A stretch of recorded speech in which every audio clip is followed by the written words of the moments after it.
What's up, guys? Evan47 here. Welcome to Watch for the Plot. Subscribe for more content coming your way. Headphones on, that means something serious about to go on right now. So, I don't know if you guys are Stephen King aficionados. I am. I've read 30 or so books. But there's this book called Misery. Long story short, is basically an author got kidnapped by one of his biggest fans and is now going through weeks upon weeks living with this fan. Not by his choice, obviously. And over time, he begins to form some sort of Stockholm Syndrome because he sees no way out. And I don't want to spoil the ending, but the Stockholm Syndrome is a very crucial part into building the main bulk of the story. Now, mind you, take that, except flip it around, flip the genders around instead of a guy getting kidnapped by a girl, it's a girl kidnapped by a guy, and you have domestic girlfriend. Now, another thing before you even get into the plot, you know the egg meme where the dude sticks like a dozen eggs up her and then he just makes her shit them all out and eats them? That's where this anime is from. That's where this is from. This is the source material, domestic girlfriend. So you get to tell all your friends, if you have any, but you're watching shit, you probably don't, that domestic girlfriend is the source of that egg meme. So, to start it all off, yes, it is kidnapping, Stockholm Syndrome, very dark. I wouldn't recommend watching this at all, actually. No matter how much of a positive mark I would give it, I'd stay away from this for your mental health.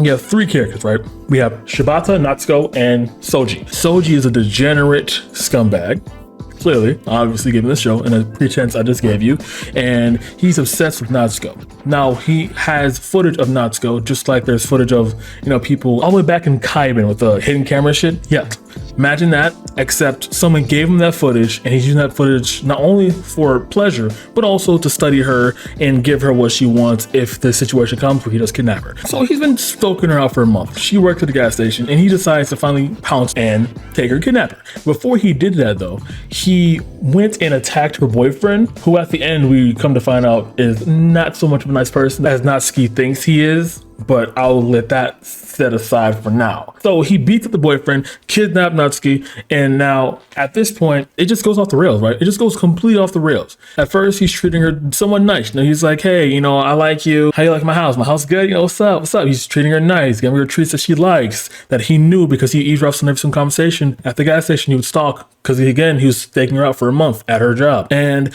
right when, things are going good, she catches him looking at footage of her from hidden cameras everywhere, like taking a shower, walking upstairs, all that shit. And then when he sees her looking at him, he loses it and just relentlessly just goes off on her. And from here on out, it's just complete abuse and tyrannical dominance. Baseball bats are included. It's just awful. It's horrendous. It literally is that Berserk scene where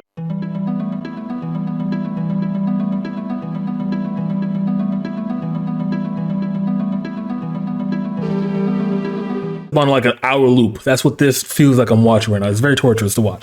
And we're on like episode 2 or 3 now, and just continuously going at it over and over and over again.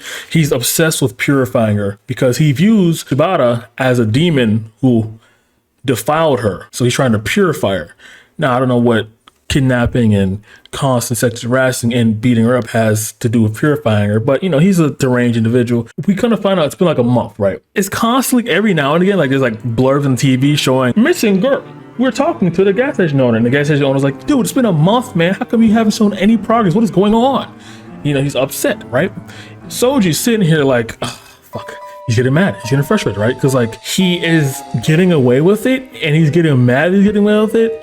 I don't know exactly what he's mad at when he watches TV. Like, what is he expecting? There's a girl who's been missing for an entire month who was a prominent figure in that community. What else are they going to talk about? Like, that's kind of big right there. And while that's happening, Natsuko's listening to it the entire time. She's trying to cope with it, but he kind of can't, given the fact it's been about a month. And at this point, we come to 3 scenes that I feel like are the turning point for the show. The first scene I can remember that is a very stark turning point into what the ending truly marks is the egg scene. 13, 14 eggs inside her, shits them out by force, not by her own volition, obviously, and then he forces her to eat them. He once again begins to purify her as he sees it, and there's blood everywhere. And then they both start. And then step 3, 2 ice trays full of ice cubes, and starts doing the Boku no Pico actions, inserting ice cubes inside of her. she's starting to lose it. She's going insane. Mind break is on the rise. Now, at this point, I'm starting to understand why people called others who just consume this content regularly degenerates. I get it now. I truly understand it. It only took 97 videos for me to understand what a degenerate truly was by watching this video here. If you can truly enjoy this as a pure art form, as pure comedy, something might be wrong with you. You know what I mean? Like, I get it now. I get it. I get how I look like from the outside in. I understand it now. So at this point, and when I said turning point, we flashed like 8 months after this for some god reason. Like, I don't know how we did that. We flashed 8 months. Now Natsuki is pregnant. Now there's no TV on at all. There's no TV interspersal in the middle of like scenes, whatever. It's just straight, just radio silence. So I assume, everybody assumes that they're dead in that universe right now. And at this point, Natsuko is completely out of it. Her mind is no longer there. She's been there for 9 months because she's fully pregnant, coming to term. And Soldier's like, you got another demon inside you. I was trying to purify the demon by purifying you, but that didn't work out. So therefore, we have to take care of that demon as well. Before I do that, I'm going to go out for a smoke. He goes out, just leaves. And he left the phone that he took from Shibata, you know, her boyfriend from like last year. And he just leaves it there. I don't know why he keeps fully charging it, but he left it fully charged on the TV stand. And Natsuko walked on by, picked up the phone, and played a video. And the video was the exact thing that made Soju beat him up, and was the exact reason why Shibata targeted Natsuko in the first place. And borderline was the reason why Soju even started this entire journey in the first place. Hear me out. This is where it gets a little bit like fucking insane, right? So Shibata had like 8 or 9 girlfriends, and his whole goal was to meet them, greet them, and then just eat through them, right? That's his whole goal. And once he gains enough trust, he puts hidden cameras everywhere, starts garnering their undergarments to sell, and sells the footage as well. And he would just make a massive profit off that by selling footage from girls he had sex with continuously to other people. And one of the people who got this footage was Soji. And Soji used this footage to study her, like I mentioned before, to then kidnap Natsuko. And here's where it gets worse, right? The reason why Soji even beat Shibata in the first place was because Shibata admitted to doing it in front of Soji, and he was like, yeah, bro, I'm sorry, man. I just needed to pay for my medical bills. I'm so sorry. Whatever. He needed to pay for something. He was in debt, right? He just needed to pay for something. And then Soji's like, you are tarnishing my queen. But he doesn't know the footage that he got is from Shibata himself. So he beat up the person who gave him the footage that started the kidnapping in the first place.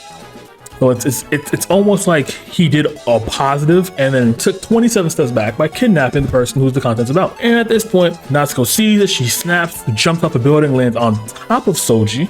I know that just went from 0 to 100 real quick. I know it did, but trust me, that's the end right there. Because after they both die, come to find out, the police come to the scene and they see that Soji's unconscious. However, Natsuki is not only dead, but had a miscarriage because she fell off the building, obviously. And the phone that contained the video evidence of Shibata admitting to his fraudulent network of selling women's nudes and other activities goes to the police. The police come to Shibata's door, and I assume they arrest him because that's where the series ends. And that was Domestic Girlfriend. Wasn't that such a wonderful series? I must say again, it was quite dreadful to watch. It was quite horrendous to watch. Don't watch it. I think for almost every single show I've said do not watch it so far, except like one, like the past like 3 months. I don't know. Maybe that's just me thing. All right, guys, I don't have an outro, but if I did, it wouldn't matter because the next part of the video. Good night. At 600 subs, as I mentioned before, I will review Boku no Pico. It might be a long one because I plan on scripting it. So if I do that, it's going to be quite projects at least. Because I want to make that quite a big thing, honestly, mainly because I want to get back to not showing my face, honestly. Like I know you love my face, but like I want to experiment with this Boku no Pico one, see how that works. If it doesn't work out, then I'll go back to this. Not that hard. All right, see you. And it all falls down.